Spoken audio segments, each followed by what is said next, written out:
Hello, everyone. Welcome. So glad to have y'all. I'm going to share my screen.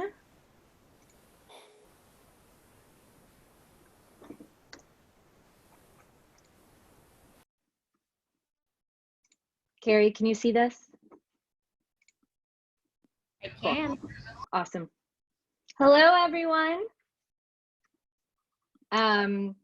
Welcome to Unleash the Power of LinkedIn Content Creation. Feel free to start pinging into the chat where you're calling in from. My colleague, Carrie, the community manager in Miami, if you can wave, I cannot see you right now, Carrie. Oh no, your video is off. Carrie will be handling the chat function. She's gonna be the chat cheerleader. She's gonna be the Q&A cheerleader. She's awesome. So feel free. I know a lot of people have some tech issues, at least I always do. So I like to give it a few minutes for people to log in. In the meantime, hello. My name is Megan Mokes, and I manage our General Assembly campus in Dallas. And we are so thankful that you were able to spend Friday with us. Continue to let us know where you're tuning in from the chat, and I'm going to move forward to a few icebreakers as people log on. Let's start it. Hello. Okay, so everyone's putting in where they're calling in from today. Carrie, can you start reading out any places that we've got some representation from? Yes, we've got people from New York, we've got Jersey, Los Angeles, Atlanta, Maryland, Chicago, East London seems to be the farthest out. So we've got international. Last night we had somebody from Australia, and that just shows the power of the GA community. Yes, hello. I married a British person, so I love London. Welcome. Glad to have you. Thank you for joining us. Hello, New Yorkers. Hope y'all are staying safe and well. DC, Dallas, nice, represents. Awesome. Please feel free also to continue. What has been, whoopsies, let's go back on that one. What has been your binge show lately? We all know we've been binging some shows lately, so throw in that chat. Plus, this is selfishly for me because I need some new shows. Hollywood, I've been wanting to see that. I'm a big Ryan Murphy fan, so. Lori, your husband's from England too, where?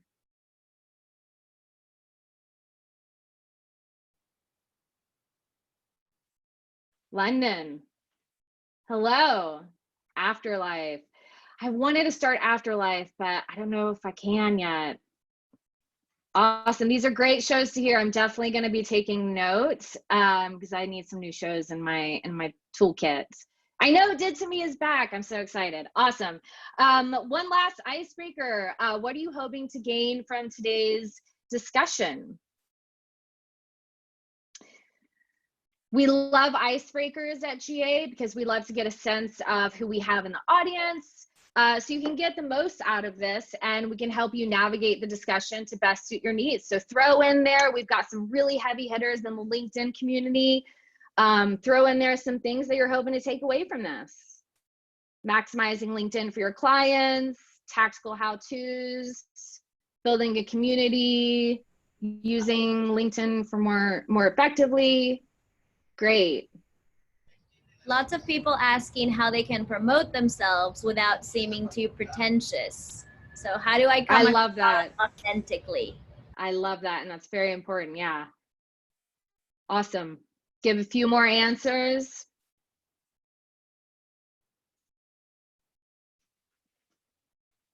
Become active. I'm an account, but don't use it. Well, Kenya, you're going to start using it today. Super excited to get you started. Awesome. So let's, I'll make this real quick because I know you're excited to hear what the panelists have to say. So what is General Assembly? So again, my name is Megan Mokes. I have the pleasure of planning these events. I am super grateful that for the chance to be able to do this, because I'm able to bring some really, really great people together who have a passion for sharing their knowledge with others. And that's kind of how GA started.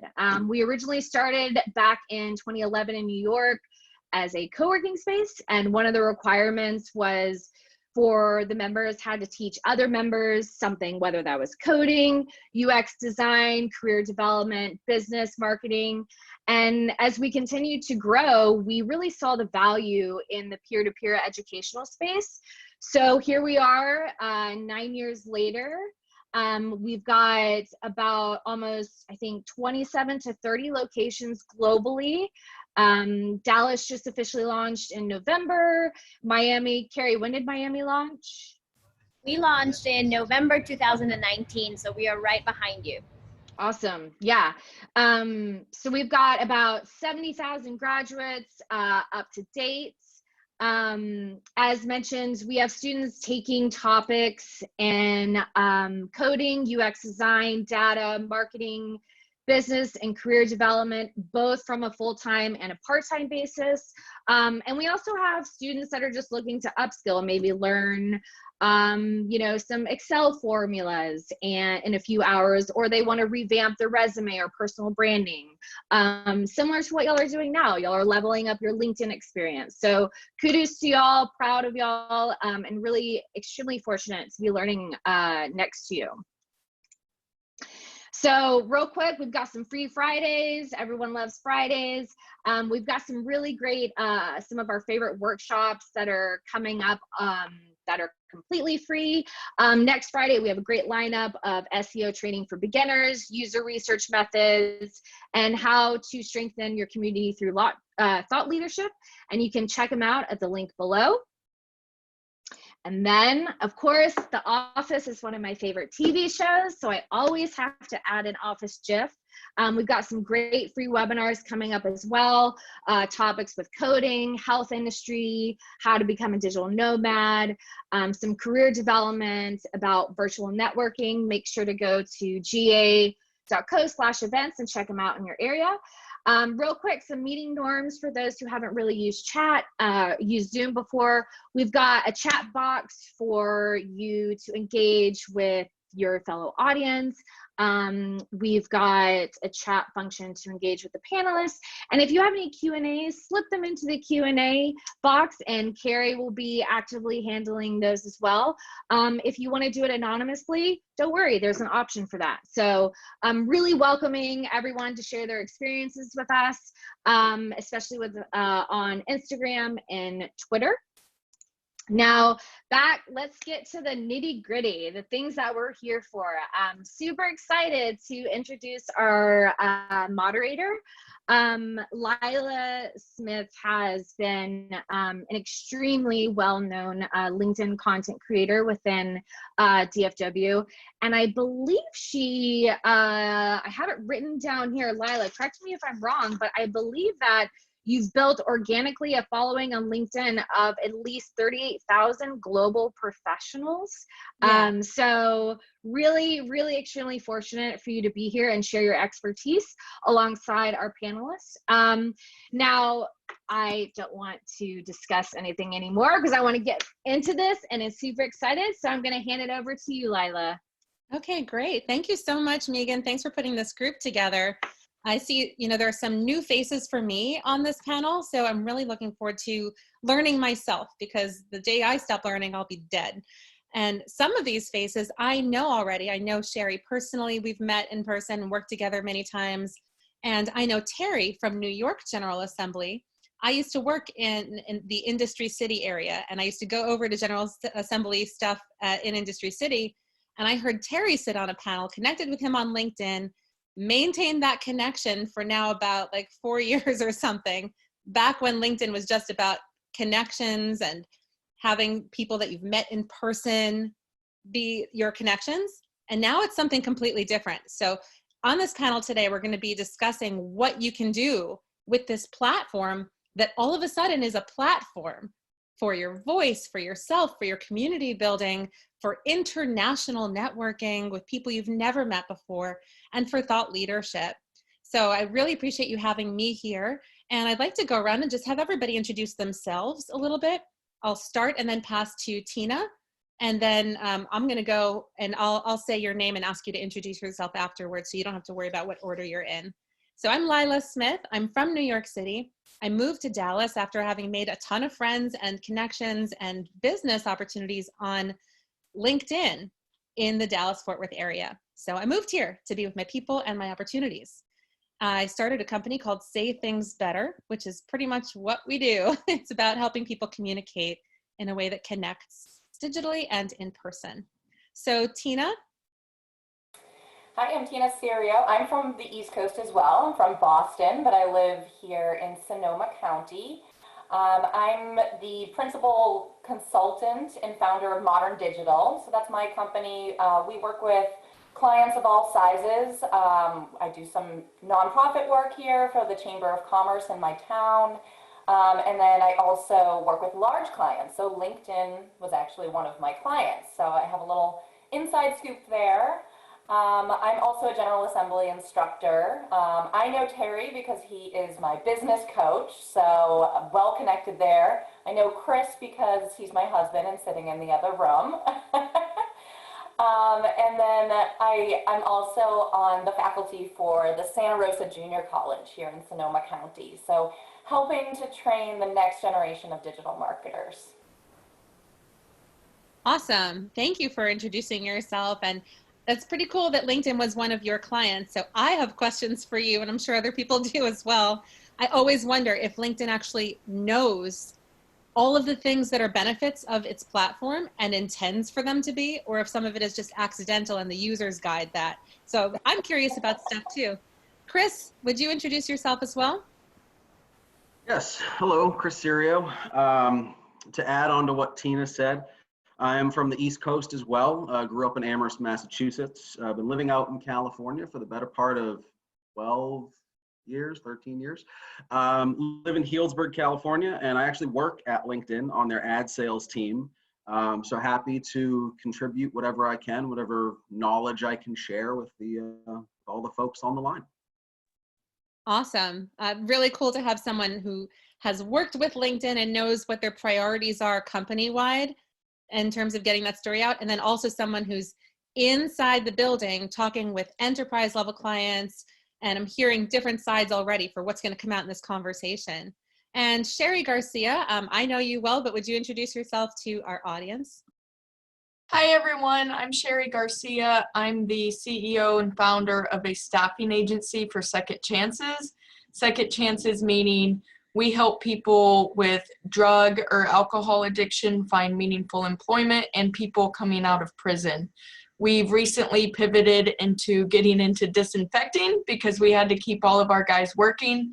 And I've been able to grow my LinkedIn following to about 30,000 professionals because of our rawness, authenticity, and openness on our own stories and struggle of addiction and redemption. I love it. And yours is one of those. Yes, I am a recovering alcoholic and meth addict. And I know these things about you because you've shared them. You know, I love how you say it.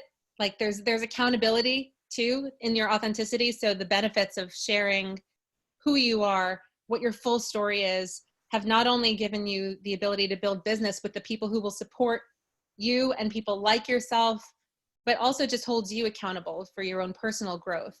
So I've been able to see different angles of your experience on LinkedIn and in life too. It's a very powerful impact. I've moved, right? You're sober. Like we have all kinds of real life things that are happening because of an investment in being authentic on this platform. And Thank Carrie, you. Carrie, would you introduce yourself?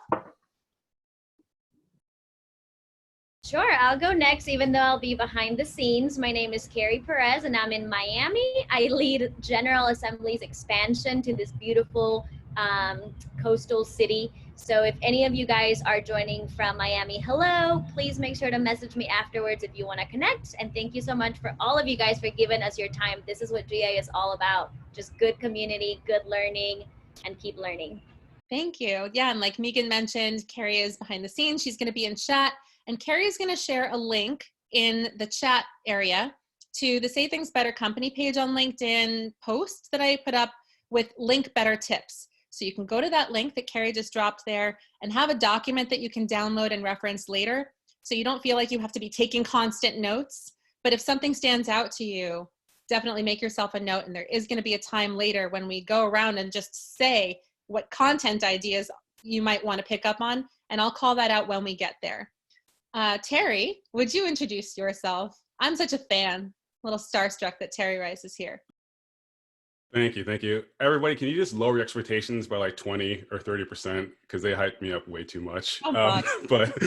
But I'm a business development consultant based in Brooklyn. And by doing that, I help people monetize their knowledge through consulting, through paid speaking gigs, maybe they have an online course.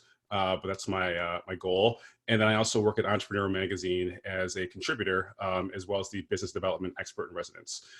Beyond that, I have 3 kids you might hear in the background. We'll see. But to all the other parents out there, I know how hard it is right now to be at home and working with your kids there. So I'm glad you're spending this hour with us right now.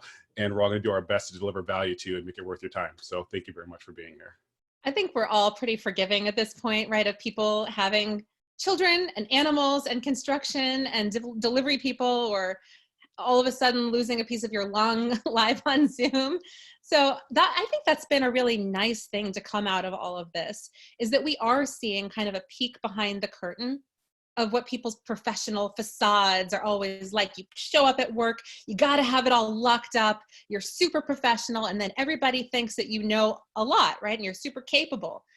But what we're realizing now is that these authentic moments connect us. We get to relate to people because they too have the same struggles during COVID-19 or whatever. Like, we're all at home and we're just in our element as we are.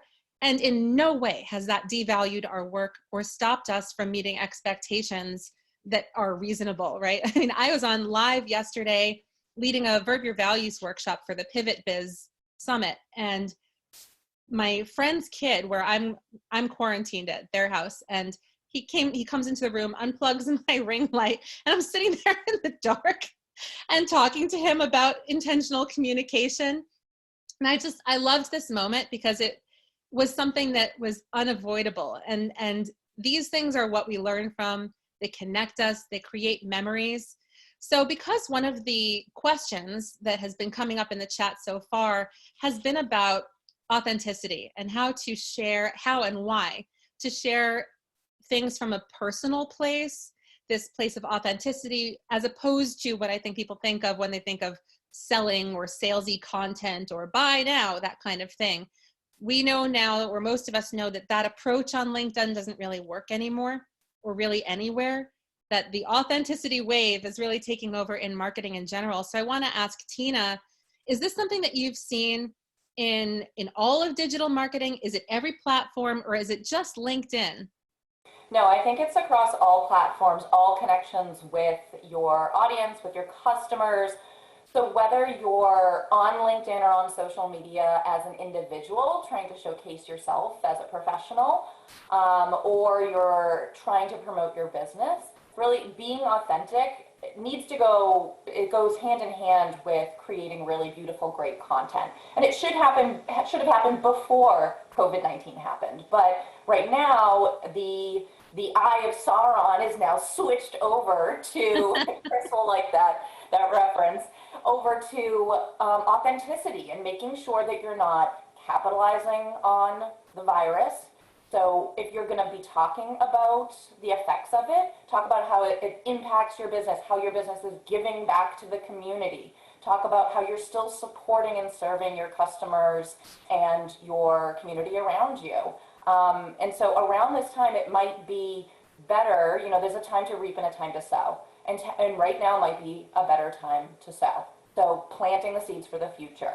Not, you still need to keep your business afloat, but this might be a really good time to talk about why you started your business and who the people are, like who are the people behind, like who's behind Modern Digital My Business? Well, it's me, right? So talk about who the real people are. And that's going to go a long way with your audience, not just right now when everybody is super emotional, but in the future too. I think that's a really good point. I think a lot of us have sort of taken a step back from the selling, and some of us haven't. there's just a way to do it now that's very sensitive. And I think that learning from this time actually can inform us how we can always be of service and still make sales, still make those connections that convert. I want to ask Terry to pitch in from a business development perspective here. What do you think? Do you think that we have to stop selling because times get tough or things are weird? I think it's bad to assume that times are tough for everyone. So for example, one of my clients is a fundraising specialist. And right now you might think for nonprofits, wow, bad time to ask for money. However, during the 2008 economic downturn, donations actually increased by 6%, right? So if you're going into a situation assuming, well, this is not going to work out too well, yeah, it's not, because your mindset was wrong, right? So if you're providing value to an audience that can still perhaps purchase your service, then yeah, there's nothing wrong with that.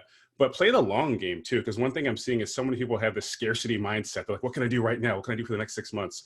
Well, you're going to be in business for years, right? So to Tina's point, play more of a long game as opposed to saying, what can I do right now?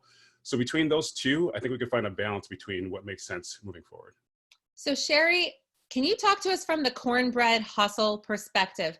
Because hustle is part of the name for a reason. And explain why you're making more money now than ever, please. Thank you, Lila. We are actually making more money than ever, but we went into, it's because of our attitude. So we are all, so for us, quarantine, isolation, curfew, not being able to go to certain places is kind of like what we're used to because we're former addicts and felons and been arrested. So we actually thrived in this environment because we thrive in chaos. Unfortunately, we still have some healing to do.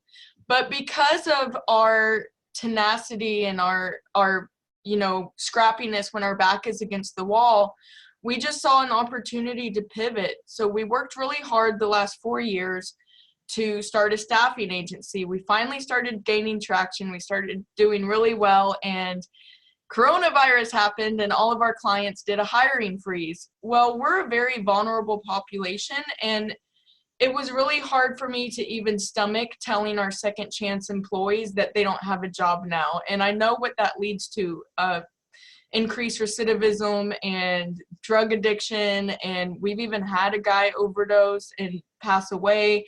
So it's a very vulnerable population. So I had so much drive, and God helped me come up with a plan that could keep us in work. And so we very quickly created a disinfecting team, and we created $1 million business in the midst of a crisis. And it's blown me away by how many people have come to help us. We've been able to give back to churches and provide free services. And now counties are giving us contracts. We're former felons going into courthouses, like disinfecting courtrooms where we were once sentenced.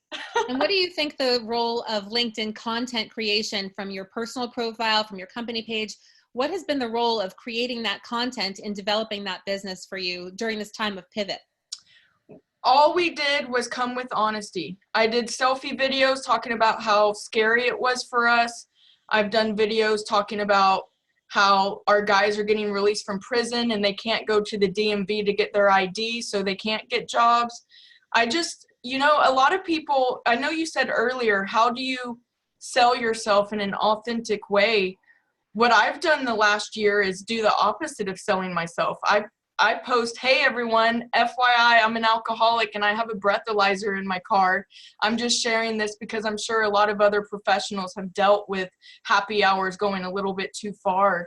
And it's made a lot of people want to connect, because even though they don't want to say it publicly for themselves, because it is very scary to put yourself out there like that, they feel like we give hope and inspiration because we are willing to be open and transparent, so others don't have to be, and so they can see through what we're doing, what they can do privately. That transparency, it's such a major value right now when you're thinking about content creation, and we can talk about the specifics of what to post, what kinds of posts work in the algorithm, but it's really the mindset around content creation that you have to start with. It's that foundation of why share things at all. And I think that, our LinkedIn profiles sort of can act like websites. You can have the data there of what you do, But I totally co-sign that when I put things out that are personal to me, as a business owner, as a person who's constantly in growth, I did a video about a relationship that I had where I felt constantly belittled and put down because of these little tiny things that my partner would say. And then I would be told, well, it wasn't my intention to offend you, you know, for everything, like it excused it. And that was the beginning. It was like the origin story of so much of the work that I do and teaching people how to be intentional, what intentions you must set when you really care about someone else. That video, because it was so raw, because it was from a place of my heart, human beings with money, wallets, and corporate needs hired me to do thousands of dollars of training workshops to go in and teach their people how to open their hearts, connect, innovate more, create more, build more business, build communities, and take action for the things that they stand for. So Chris, I want to ask you from an enterprise perspective, are there people who are worried about this transparency right now? And what, from what you've heard already so far, just from the people in this room, are you going to go and tell them about content creation? Well, I think going back to the authenticity piece, I mean, that really is the biggest thing. Not only being authentic, but not having to necessarily worry about everything being overly professional and overly polished. Coming from a place that you actually care about. There's so much content on LinkedIn, and a lot of it is really, really, really strong content. So to have don't post something that you think is professional just to be involved in a conversation. Post something that you have some knowledge set in, but in addition to that, also post something that you really do truly care about, because that's going to bring the authenticity there, and it's going to allow, we talk a lot about vulnerability with our clients, and we work with large enterprise tech companies, and you don't really think vulnerability, but the ones that are most effective have advertising that isn't really selling, it's helping, it's educating, it's offering some form of value. And building that emotional connection, going back to Terry's point of playing the long game, that's tremendously invaluable today. It's something that your brand today is going to come out of this all the better if you can play that long game, have that mindset, and really try to build that emotional connection. And that's a lot about what we talk about with our clients and how they can position themselves over the long term. That's great. I'm glad that you're advising them about that. I think that values are our most long-term strategy and our most powerful route into our own authenticity. Where your values are, what you really believe in as a company, no matter what you're selling, no matter what you're focused on, there should always be some through line of what your values are, so that people know who you are as a company. They know what to expect from your leaders.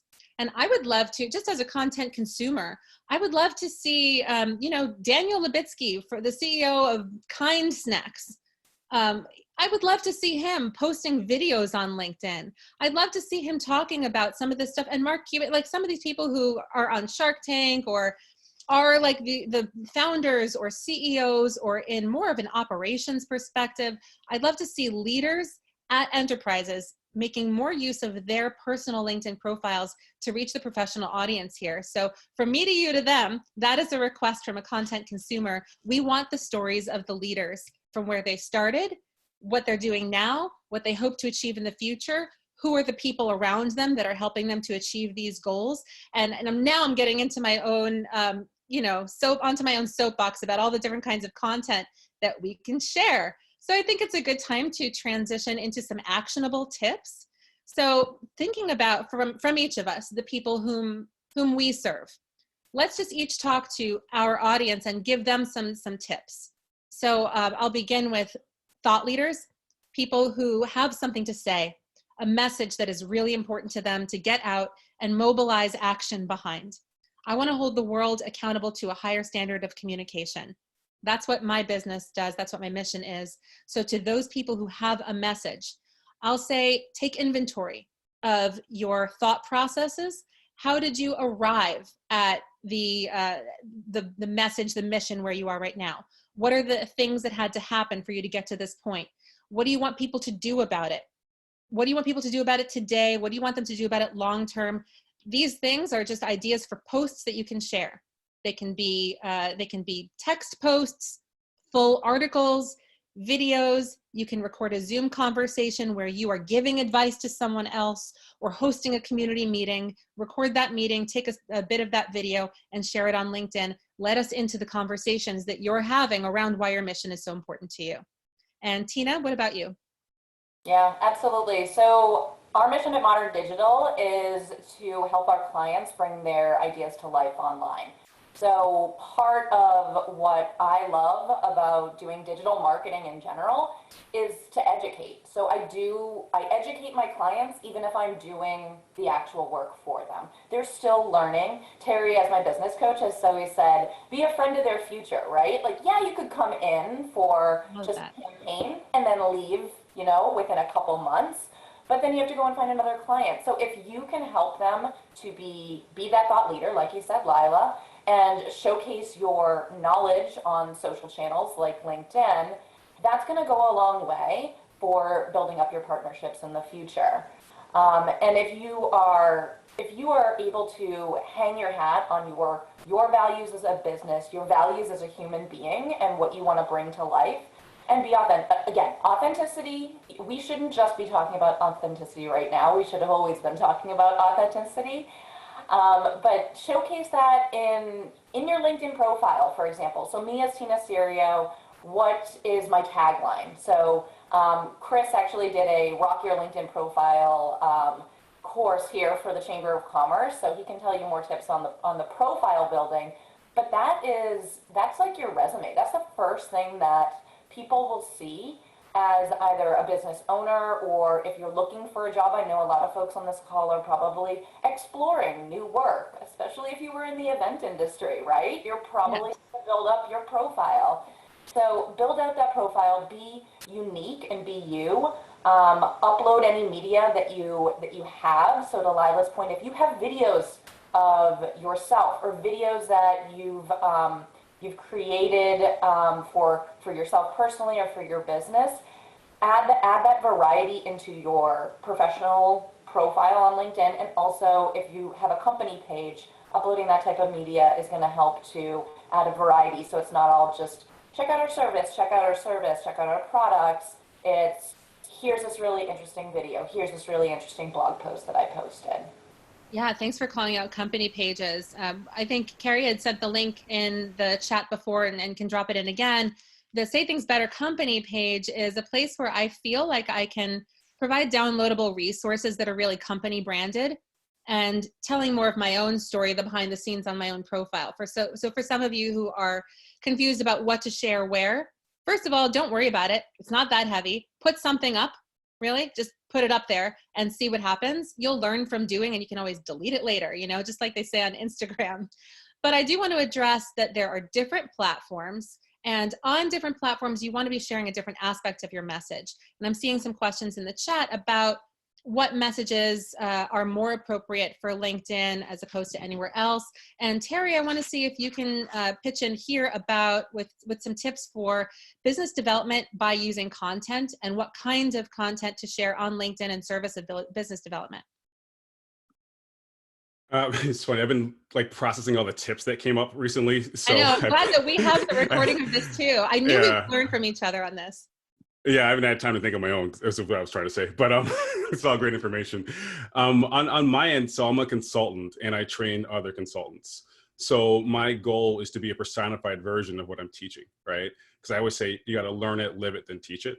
So on my end, what I like doing is talking about things that I've learned and then seeing how I've applied it as well, right? So like I'm not just like spreading the word. I'm like saying, hey, I tested it on myself and here's what happened. But kind of tying together those two pieces in regards to authenticity, I always talk about how important it is to develop on a regular basis, right? Getting these habits of learning something new on a daily, weekly basis, because if you ever read The Compound Effect, Darren Hardy talks about that. These small, significant, positive things done consistently yield great results, right? So that's what I've been talking about forever. But once like the whole Corona era hit, that just all went to crap. Because I just wake up at 4:30 in the morning to beat my kids before they wake up, not beat them, wake up before them. Get them to the finish line. Nobody report me. I try to wake up. So like, I'm like, I gotta be productive. Like that's what I'm kind of do. But I realized, oh, I got to stop, because the compound effect right now I'm creating is scarcity, it's productivity, but it's not being present and being learning and having new content to share with my audience.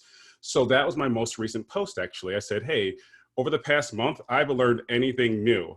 And that's not good, because I'm just repeating myself over and over again in the content I'm sharing with my audience. So I'm going to stop, That's sit great. back and be present, and get back into these habits of learning something new every day. Here's some resources you can consider as well. But that's really it. It's me being real about who I am as an individual, and not saying, oh, I'm perfect. It's like, here's another way I messed up, and Yeah. here's how you should No, but avoid you know it. what you've shown? Like when we show that we are aware of what mistakes we've made, not only are we showing that we know how to address that, because everybody knows no one is perfect, but we also get to see what your values are. Tina Serio and I, we are both your target client. We are consultants who provide, training or consultancy to other people. And so for me, and I'd love to hear from Tina as your audience member, Terry, when I hear from somebody that could be working with me, that they value continuous learning, I'm more likely to work with that person. That's a selling point on you for me. And the only way to acknowledge that I'll believe it, is for you to own up to a mistake and say, here's my learning. Because otherwise, what are you sharing that you learned? Really? Like, here's how awesome I am all the time. What can you learn from that? So sharing that makes me believe it more, the authenticity of that. What about you, Tina? Yeah, well, Terry's already hooked me in as a customer, so he's doing a great job there. And now he gets to keep you. And now he gets to keep me, right? Yeah, absolutely. And that was a huge piece about working with Terry, was the learnings that he has had, and how those are real life learnings that he can then say, hey, I've done that. I've done it this way. I'd recommend trying it this way. So I think showcasing mistakes as a growth opportunity, like mistakes are some of the biggest learning opportunities, right? I know that sounds super hippie, California, sorry, that's where we are, but that is the truth. And I think that people really resonate with that, because they have a feeling, okay, I know I'm making mistakes, but what are those mistakes? Right. What are they, and how can I help to move forward and improve upon how I'm doing consulting, servicing my clients, creating new products. So I think those are really important for businesses and brands on LinkedIn to showcase how they've tripped up in the past, but they've learned from it. It builds trust, doesn't it? Like both of us now, because we know that Terry will be honest if something goes wrong, and we know he'll have a plan for how to move forward. It builds trust, and trust is the number one conversion tool. So once you have that trust, you build those relationships, conversions are just about need, and those people will come to you. I see Sherry resonating with like the sharing of the failures or the challenges. Kelly Olson in the chat here is saying everyone thinks they're awesome. And I'd much rather hear when you're not awesome, because that's where the rubber meets the road. And building that trust helps you to see when the rubber meets the road, when stuff gets real here, and it always gets hairy, who do I want to partner with? Who do I want as my partner in a foxhole?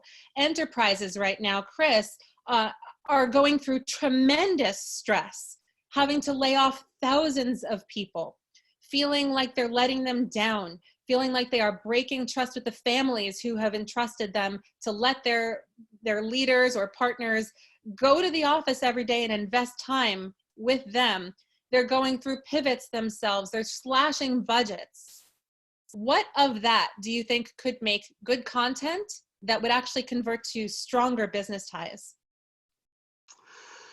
I think for a lot of enterprise clients right now, or partners and companies that are going through tough times and having to reduce their staff, having to learn how to be scrappy again, kind of that startup mentality. And I know we have multiple small businesses here, and there are probably small business owners on the line. Having that mentality of not having all of the infrastructure of an enterprise company. I think that's going to be a big help coming out of the other side of this. And I think it's going to change the style of content that we see on LinkedIn personally. You see a lot of gated content in the sense of, give me information and I'll give you this white paper, or I'll give you this ebook. I think we're going to see a pivot away from that. I think it's going to be a lot more visually based. I think it's going to be a lot more of just having a two-way conversation with clients. And I think that'll kind of be a longer term effect of what comes out of this. Yeah. And with our partners that are kind of weathering the storm the best, they've kind of put a foundation in place, and they've really held tight to that, and they'll basically keep that as their rock for their employees, knowing that other things could go a little awry, but as long as they have that foundation place to come back to and have that rock, so to speak, and we've seen them do well thus far. Yeah, I think that foundation, especially we were talking about values before, the things that people can share that build trust, the foundation that you're built on, the kind of business you've always done and will always do, the people who you've always served, whom you'll always serve, the people that you work with, the people that you miss, the people that you're hoping will knock down your door so that you can take care of them, the plan for growth so that people know and can trust that their business will be safe with you in the future. This foundation makes great content. I love that you called out visual content, and Terry called out consistency before. Sherry's resonating with, sharing things from a personal place. So I want to tie those things together with a couple of final thoughts before we go into a Q&A and get into some of your burning questions. And then we're going to do a content bash where everybody who's on this panel is going to just give you a bunch of content ideas. So if you want to take a deep breath, grab a pen, or get your thumbs all stretched out for typing them to yourself on your phone, now is the time to do that. While you're getting your thumbs and pens and pencils and paper ready, or your whatever iPads, let's just think about what's happened on LinkedIn and why it's different now. I'll tell you that in 2017, I was just kind of blowing the dust off my LinkedIn profile, like so many of you who are with us today are just beginning to do for yourselves. And it was a place, like I said before, where you connect with people whom you've met in a professional setting already in person or in some kind of working capacity. You have direct experience with them. And then towards the end of 2017, Microsoft bought LinkedIn, and they bought it within like the budget segment of content sharing platform to connect with a professional audience, specifically those who might benefit from Microsoft services and features. So great acquisition. What they did was give us improvements in the feed so that we were exposed more to thoughts, feelings, ideas, conversations from all over the world and across industries, exposing us to this content that would help us to grow individually, even if we'd never met those people before. What happened is people started commenting on things and connecting with people they'd never met before. And then they rolled out LinkedIn Video. I currently have access to the beta version of LinkedIn Live. I started a show there called Live with Lila, where I get to interview people about intentional communication. And that video, whether it is live, long segments, or tiny, short, little pieces of content that just give you value,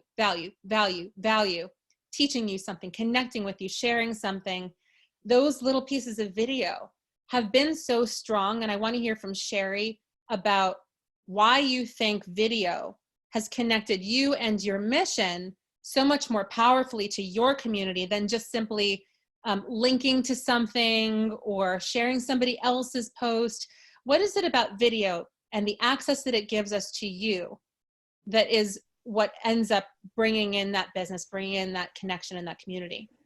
Yeah, video is really important for my business because of the stigma when it comes to what HR professionals feel when we talk about felons or drug addicts. You think about the guy under the bridge with the paper bag, and video has allowed me to share real people with real stories.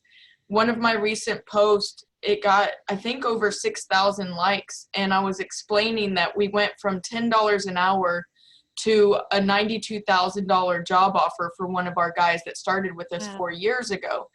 And that wasn't video, but he got tagged in it, and he ended up saying thank you. And so people saw a face, people saw who I'm talking about, not just a make-believe story. And when we talk about authenticity, I wanted to say it earlier, I was jumping on my chair, but I couldn't. one of the things is I've seen people on LinkedIn see it work for someone else, and then they jump on and just say, I'm depressed today.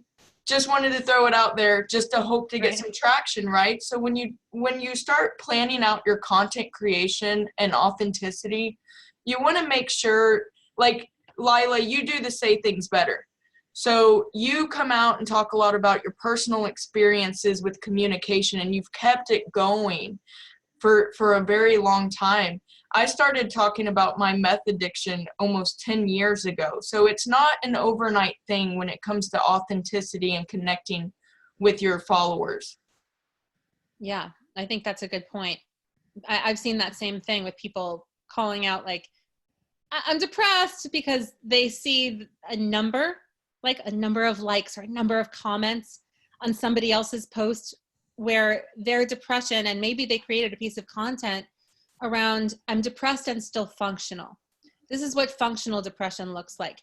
This is what my professional challenges have been because of depression. Here's my plan moving forward. Here are the people I pulled in. Here's what I learned from it. Here are the different various aspects of business that it has impacted, both for me or for other people around me. Of course that content does well because it's very high value and something that many people, unfortunately, can relate to. And it doesn't always have to be directly selling what you do in your business. For me, I just wanted to be authentic about my addiction because 1 in 4 people struggle.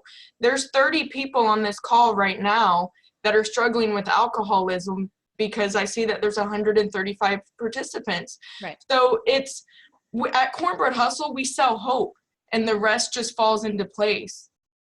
I love that. I think just what you said is so useful for every business and every business professional, whether it's you're looking for a job, you're looking to get clients. If you can get yourself like a one-liner of we sell blank and everything else falls into place, if you can get clear on that message for yourself, let that drive your content.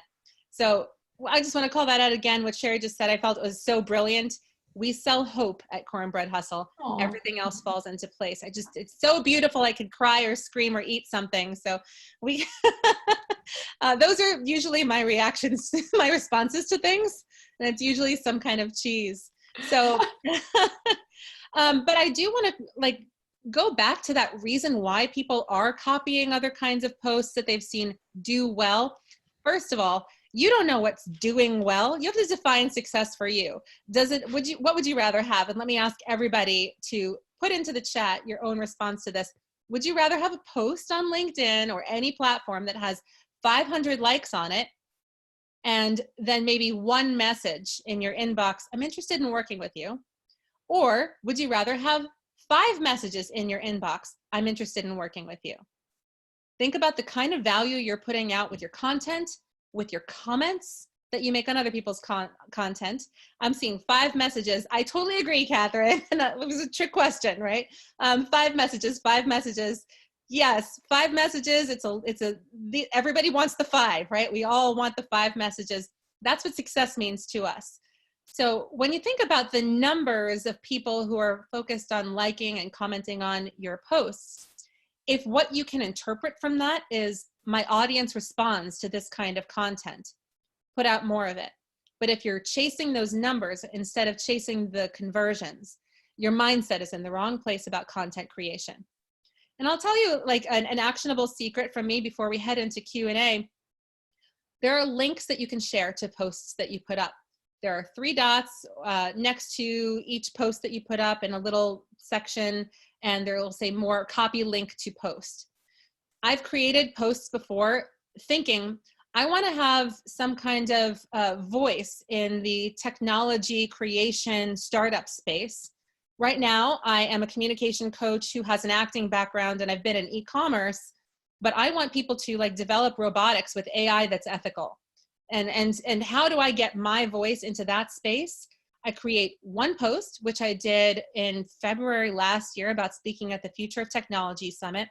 And I have used a link to that post from February 2019, sending that in messages that I want to have conversations with different people. So thinking about content as additional value you can add, timestamp it for yourself so that you know at around 1:35, I said this thing really well. And then you get into DMs, the direct messages with people who are actually decision makers, are actually influential, and say, hey, I put up this post, it was a while ago, but your perspective is relevant to me in this conversation. At around 1:35, I asked, what is the ethical responsibility of people who are creating AI tools to incorporate an intentional communication and be aware of the potential impact of who you do include or disinclude from your creations? What do you think? And I'm sending them a link to the post. Those posts live as long as you use them. It's not just about that immediate engagement. So thinking about your content in terms of long-term distribution rather than just what's up there for right now is a good way to go with not worrying so much about those initial numbers of engagement. So I think we have to go into Q&A because there are so many valuable questions right now. And Megan, I wanted to ask if you want to call out the questions here. Yeah, great. That would be awesome. So Carrie brought up a great question in the chat that I really want to know the answer to. And Terry, I'm hoping that you can answer that. LinkedIn seems to become too personal and not about business. What are your thoughts on that? Like, from my point of view, I mean, I've seen people announce deaths on LinkedIn and like stuff that has like, where do you draw that line? Like, where's the line? I don't know if there's like just a hard and fast rule, like this is cool, this is not cool. It's based on you and your audience. But on my end, I've been able to find aspects of my personal life and then associate them with my business life. So for example, I work out a lot. I do CrossFit, and for me right now, I can't do that because my gym's closed, but I just got a 53-pound kettlebell in the mail the other day. And I'm really excited about that because I can finally do some heavy workouts. So I took a picture of that because I want to post it on LinkedIn and say, yeah, it's a kettlebell. How's this fit into the story? Well, for me, my physical wellness is an extension of my mental wellness. That lets me focus much better on my work and then produce better outcomes. So now I can get this frustration out through this kettlebell to reset my brain, to come up with more clear thoughts, better content, and then from there, better provide service to my clients and my audience, right? I love it. So, I can think of like 10 different metaphors for that. Like, what's the heavy weight that you're lifting in your business, right? yeah, exactly. So, I mean, I wouldn't say I just had a sandwich. It was great because that's too personal, but it's like, who cares? But no, there are things that go on in your personal life that I think you can talk about how it expresses yourself to your business because you're building a personal brand, right? You're not on LinkedIn just to like shout out facts all the time, right? We can all be saying the same thing, but your spin, your unique twist on it is what builds your personal brand. And that's what you should be doing, not just chasing likes and followers and all that stuff. What about, and maybe this question will go to maybe Tina or Lila, maybe, or anyone. What about LinkedIn Premium? Like, does it give you, will it affect if your post shows up more often or less? Does it? Yeah, well, nothing. Do you suggest job seekers invest in that, or anyone invest in LinkedIn Premium? I pay for it. I pay for You LinkedIn do? Premium. I think that it depends on how you want to use it. What do you get out of it, Lila? Well, as a content platform, if you just want to like share and look, you can do that. But I like seeing who's viewed my profile.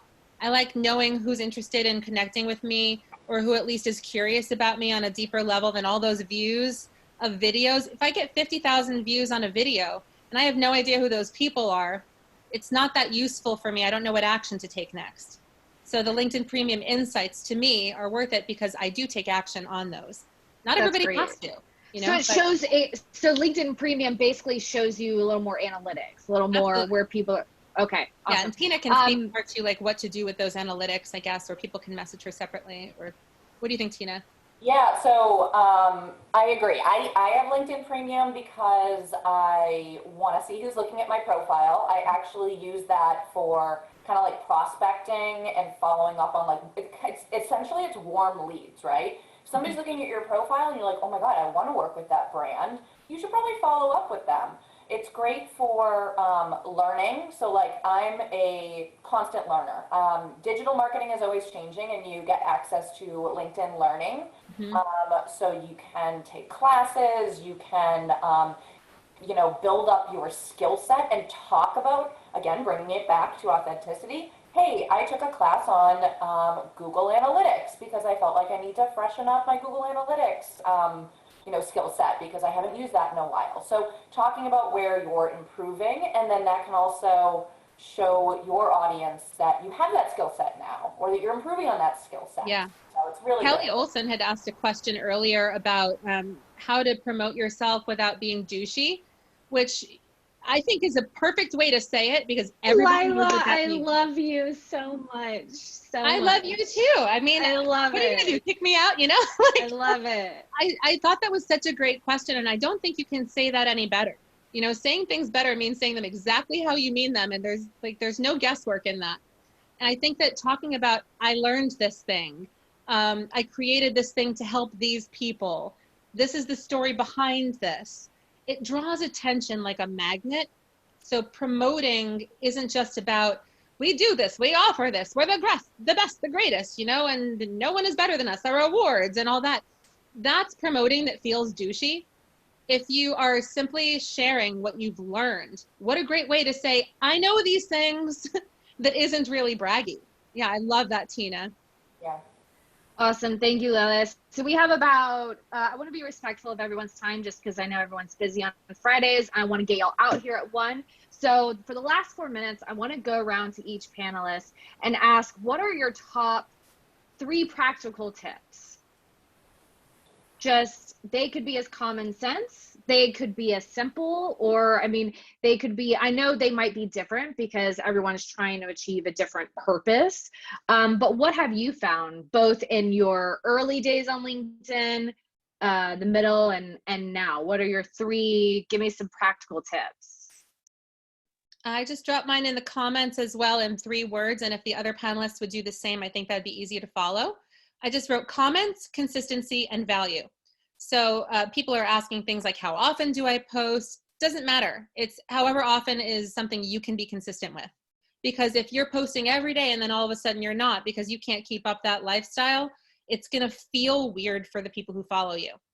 I post maybe and I have 38,000 followers. You know, I post maybe once or twice a month, maybe, but I spent at one point, and then I took a 2-week hiatus from social media completely, but I spent over 1,000 consecutive days logged into LinkedIn and making comments.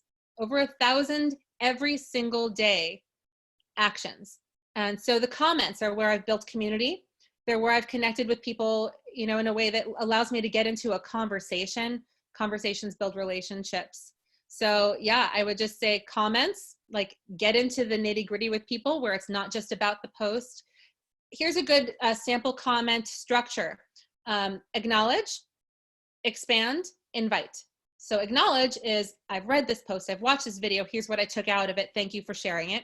Expand is, here's my take on it. And invite is using @tagging to say, you know what, Sherry Garcia would have something really valuable to add here. Chris Serio would have something really valuable to add here. I know that he works with a lot of enterprise clients. His perspective might give more color to this conversation than mine.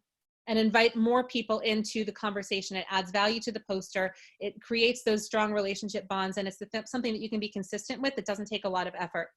And then value being the 3rd thing. So comments, consistency, and value. Value is whatever somebody can take of something that improves their life or business. Some people like humor is value, and some people like tips to help them make more money is value. You think about what kind of value you provide that's specific to you, that's special for you, and provide that.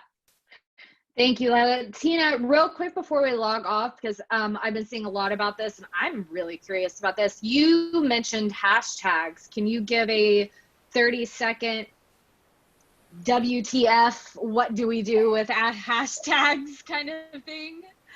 Hashtags, no idea. No, I definitely recommend utilizing hashtags. I would say do research on hashtags that are popular, first of all. This goes for LinkedIn, this goes for Instagram, this goes for Twitter. And take a look at the hashtags that are important for your business and utilize them. It's a categorization feature, so it's going to help folks to find your content easier. There's so much content on there, and I feel like everyone is just vomiting content online right now. So that's an easier way for your followers to help find your content, a variety of content, and go down the hashtag rabbit hole of finding related content. Awesome. That's beautiful. Thank you so much. All right, we've got about 30 seconds left. Anyone want to round it out with any words of wisdom before we say bye to everyone? Yeah, Sherry, go ahead. Speaking of hashtags, honestly, like when it comes to LinkedIn strategy, if you were to ask me about premium or what should I post next or anything like that, all I do is when I have an inspirational story or a thought that I want to share with others, I post it. But one thing that I really realized is no matter how many likes a post get, and my posts get a lot of likes and comments, my follower count, like new followers, is so much lower if I don't use hashtags. So I did a test one day. I went back to an old post that had, not an old post, just a post from a couple of days ago that had no hashtags. And I was like, And I put in a whole bunch of hashtags for my industry, like HR, human resources, recovery, addiction. And I got 1,000 new followers because I added all the hashtags in and I started making sure I did hashtag. So for me, if I make a post, no matter how much traction I get on it, it doesn't bring new followers. But if I use hashtags, it brings new followers. I love that perspective. Thank you so much, Sherry. Thank you so much again, everyone, panelists, for sharing your expertise, your time. I love getting a little sneak peek of your houses too. For the audience members, thank you so much for spending your Friday lunch or breakfast or dinner, wherever you are with us. It is time to go. Remember, never stop learning. If you have any questions, please feel free to reach out to anyone, and looking forward to connecting soon. So bye, everyone. Thank you so much. Bye, thank you. Bye.